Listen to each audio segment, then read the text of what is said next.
eh bien, les photons vont pouvoir s'échapper, le brouillard se dissipe, les atomes sont enfin créés.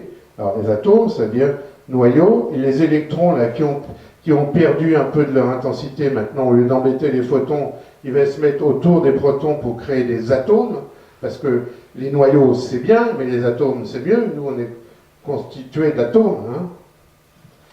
Et vers 380 000 ans, l'univers devient transparent, les photons vont pouvoir se propager, et alors, et la lumière fut. Et voilà l'empreinte de cette première lumière. Ça, c'est Papa Univers quand il était bébé.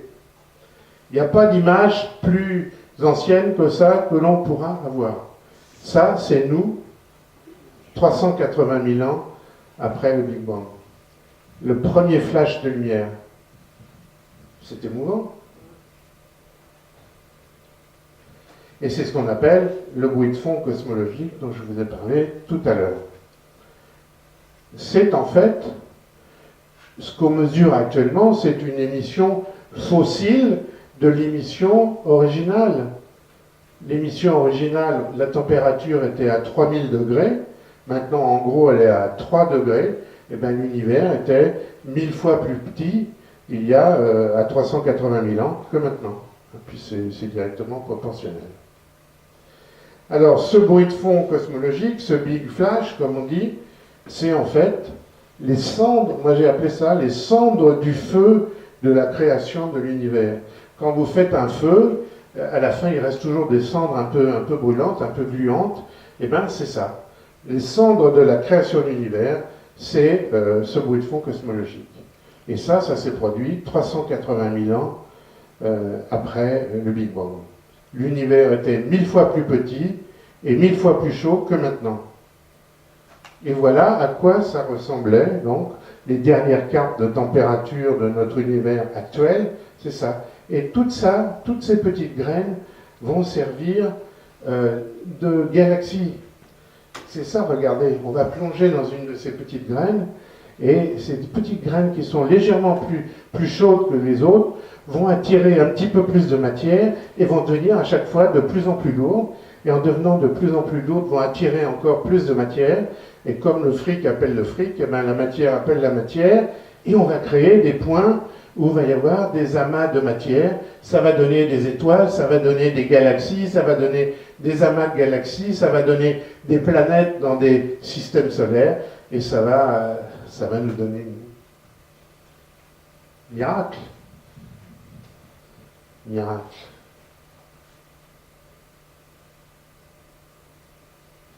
Bon, ça, on s'en fiche. Alors voilà une autre représentation de cette échelle de l'univers que j'aime moins. Bon, ça c'est pour ceux qui font un peu plus théoriques. Vous voyez la liaison, en fait c'est la liaison entre la température de l'univers et l'âge de l'univers. Vous voyez, c'est linéaire. Enfin, c'est linéaire en log, hein. Attention. Voilà, d'autres représentations, vous choisirez celle qui vous plaît. Alors, bizarrement, après ce big flash, eh bien, il va y avoir une période qu'on a appelée l'âge sombre. Alors, je sais, ça fait bizarre, hein. La lumière s'est propagée, mais il n'y a pas d'étoiles.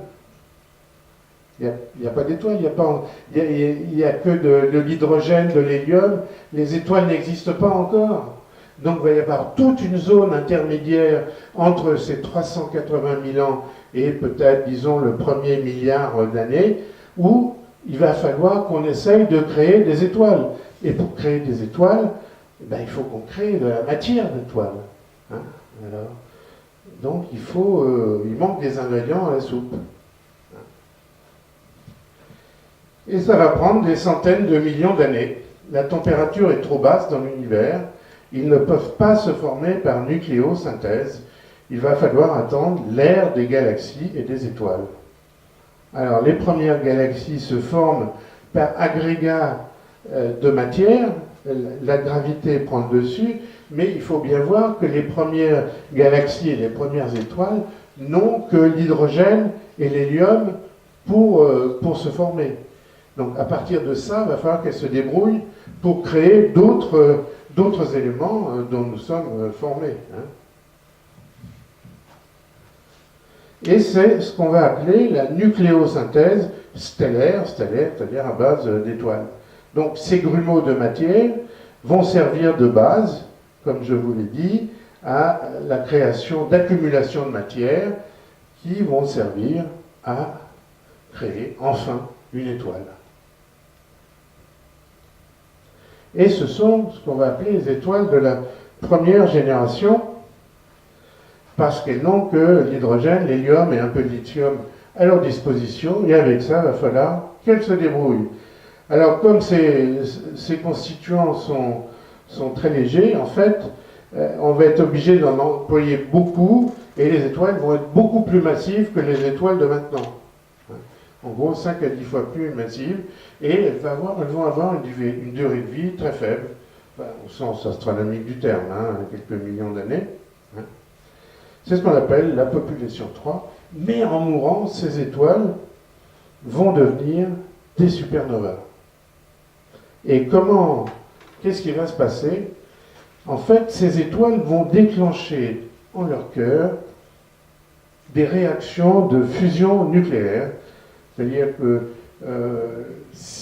une fois l'hydrogène brûlé en son cœur, un peu ce que va devenir notre Soleil, une fois l'hydrogène brûlé, son cœur est très chaud, et l'hydrogène va fusionner en carbone. Vous voyez, l'hélium va fusionner en carbone. Vous voyez comment on obtient du carbone. Carbone, c'est 12 comme numéro atomique. 3 fois 4, 12. Si je prends 3 atomes d'hélium, je m'arrange pour qu'il y ait la bonne température, ces 3 atomes d'hélium vont créer du carbone. Et en plus, ils vont fournir de l'énergie. Et les éléments sont créés petit à petit dans l'ordre de la table de Mendeleïev. Alors, il y a un petit problème, parce que tous ces constituants vont être brûlés les uns après les autres, vont donner naissance au carbone, à l'oxygène, etc., etc. Et chaque combustion va produire de l'énergie, c'est-à-dire une réaction exothermique, jusqu'à arriver au corps le plus stable de l'univers. Le corps le plus stable de l'univers, c'est le fer. Et le fer, 56, là, il y a un problème, parce que la fusion du fer ne peut pas produire plus d'énergie. Au contraire, elle nécessite de l'énergie qu'on ne peut pas lui donner. Les réactions s'arrêtent.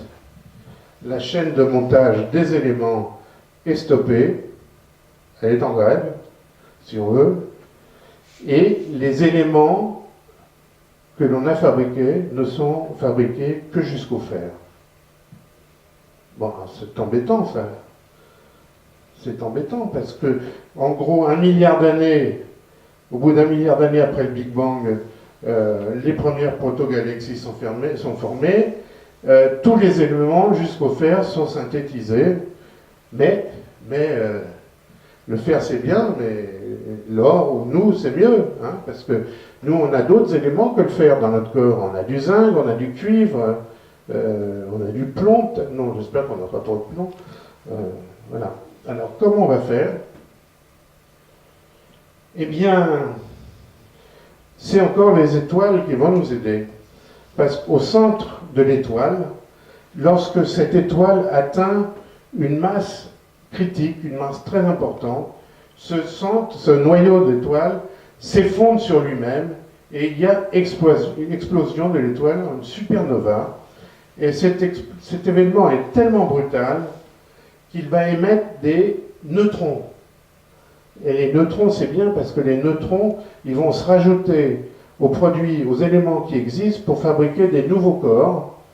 Et c'est ça qui va permettre d'ensemencer l'espace avec des éléments plus lourds que le fer. Alors je résume. Pendant le Big Bang, on crée hydrogène, hélium. En nucléosynthèse stellaire, au niveau des premières étoiles, on s'arrête au fer. Et les supernovas nous permettent d'aller de créer tous les éléments qui existent sur la table de Mendeleïev. Voilà, je vous présente maman. Nous sommes tous nés d'une supernova. Hein? Voilà, alors je vous présente la meilleure maman, c'est ça. Et alors, comme m'ont dit à la dernière conférence que j'ai fait là-dessus, il y a un gars qui m'a fait une remarque que je n'ai pas réalisée sur le coup. Il a dit c'est Mamie Nova.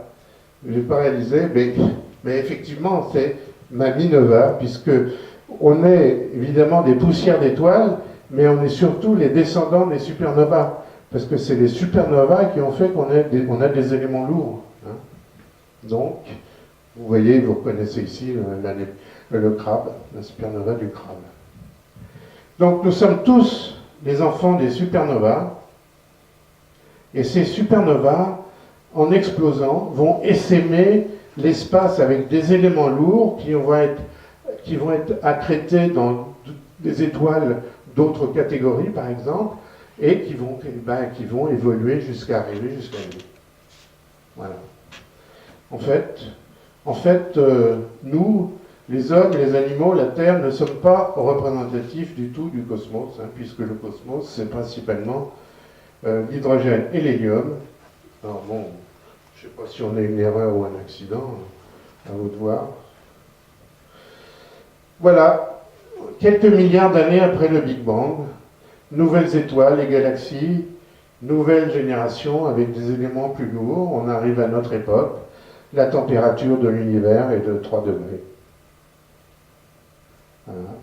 Les galaxies se forment et les galaxies vont essaimer tout l'univers. Voilà on vient de détecter une des plus vieilles galaxies, 13,2 milliards d'années. Donc, vous voyez, en gros, 500 millions d'années après le Big Bang, il y avait déjà des galaxies. Alors, ne me posez pas la question, est-ce qu'il y a eu des étoiles d'abord et des galaxies ensuite? Je vous répondrai, c'est comme l'œuf et la poule, je ne sais pas. On ne sait pas, on ne sait pas exactement. Alors, les étoiles, c'est comme les êtres vivants, elles naissent, elles vivent, elles meurent. Notre Soleil aussi peut vivre 10 milliards d'années, on est au milieu de la vie du Soleil. Bon, vous savez comment se forme une étoile, hein, par formation, gravité, la matière qui tourne, et va progressivement, la matière attire la matière, il va y avoir une grande concentration de matière au centre, et à un moment, la gravité va être tellement forte que la température va augmenter et va déclencher des réactions nucléaires au sein de l'étoile. Voilà par exemple Orion, vous connaissez tous la nébule Orion, ici, hein, vous voyez les 3 étoiles, ici d'Orion, le baudrier d'Orion. Là-dedans, dans cette partie-là, ce que vous voyez ici, c'est une pouponnière d'étoiles. Orion, vous voyez tous les soirs, surtout en hiver, vous voyez ces grumeaux-là, ces globules, c'est de la taille du 2 ou 3 systèmes solaires. Ça, c'est un système solaire en formation. C'est formidable, hein, on arrive à le voir. Bon. Hein, voilà, comme on est une étoile, ce que je vous ai dit, donc, c'est un compromis entre la pression nucléaire et la gravité.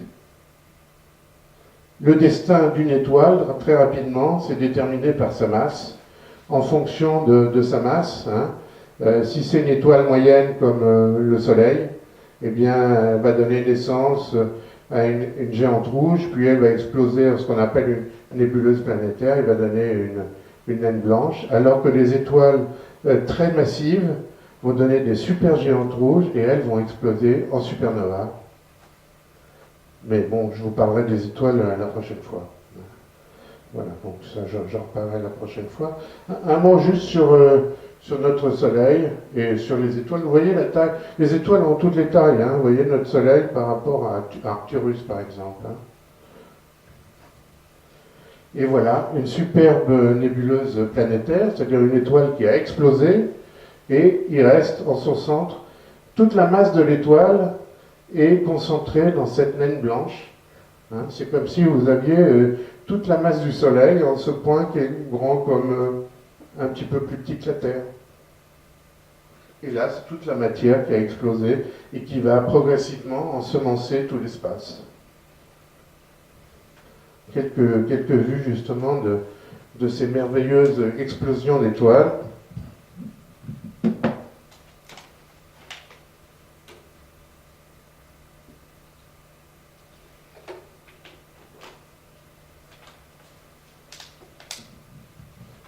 voit un peu toutes les formes, parce que suivant l'angle de vue, cette explosion qui peut être sphérique ou cylindrique est vue sous différents angles. Hein. Là, vous voyez, on la voit de côté, hein, manifestement. Et là, on la voit de dessus. Et vous voyez, là, vous avez vu l'étoile, la naine blanche au centre. On va passer ça. Alors nous, juste un petit mot, nous, dans cette galaxie, 5 milliards d'années plus tard, une étoile, elle s'est formée en gros il y a 10 milliards d'années, et notre Soleil s'est formé 5 milliards d'années plus tard, et devrait durer encore 5 milliards d'années. Donc pas de panique. Ça, je ne sais pas pourquoi j'ai tout ça, déjà vu. Voilà comment s'est formé notre système solaire. Donc le Soleil au centre, et toute la matière s'est agglomérée autour en petite masse au début, puis la masse a attiré la masse, et ça a libéré toutes les orbites, si bien qu'il ne restait plus que quelques planètes à la fin, comme on voit ici. Les embryons de planètes commencent à ratisser vraiment sur leur orbite, à prendre toute la poussière et à augmenter en taille, si bien qu'à la fin, on a 7, 6, 7, 8 planètes. Voilà. Alors, un dernier point. Et on s'est aperçu, en étudiant la vitesse de rotation des galaxies, on s'est aperçu qu'elles n'obéissaient pas aux lois connues. C'est-à-dire que, vous voyez, ça c'est la distance par rapport au centre de la galaxie. On pensait que les étoiles qui étaient de plus en plus loin de la galaxie devaient avoir une vitesse de plus en plus faible. En fait, on s'est aperçu que ce qu'on a observé, c'était totalement différent. Et il semblait donc qu'il y ait une masse invisible présente autour de la galaxie. Et vous savez, en physique, quand on trouve quelque chose de nouveau et qu'on ne sait pas ce que c'est, on l'appelle noir. Hein, les Anglais disent dark. Hein, voilà, donc ça c'est la matière sombre ou la matière noire. Hein, et en fait, cette matière semblerait être autour de toutes les galaxies. Il y aurait un halo de matière noire. On ne sait pas ce que c'est. Voilà, un grand challenge de la physique. On ne sait pas ce que c'est. Mais c'est pas tout. Il y a quelques années, on s'est aperçu, en étudiant ces étoiles qu'on appelle les supernovas, on s'est aperçu que les supernovas n'étaient pas à la bonne place dans l'univers. Celles qui sont très loin, elles n'étaient pas à la bonne place. En fait, elles étaient plus loin que ce qu'on avait calculé. On dit, c'est très bizarre. Alors, on a beaucoup gambergé. D'ailleurs, il y a eu 3 prix Nobel pour ça. Et en fait, c'est que l'univers qui est en expansion, comme je vous l'ai dit tout à l'heure, en fait, cette expansion s'accélère. L'expansion, elle est de plus en plus accélérée, si bien que ces supernovas dont on voulait mesurer la position, à une certaine position, parce que les supernovas, c'est en gros des phares dans l'univers, hein, qui brillent toujours de la même façon. Donc, si on arrive à les mesurer,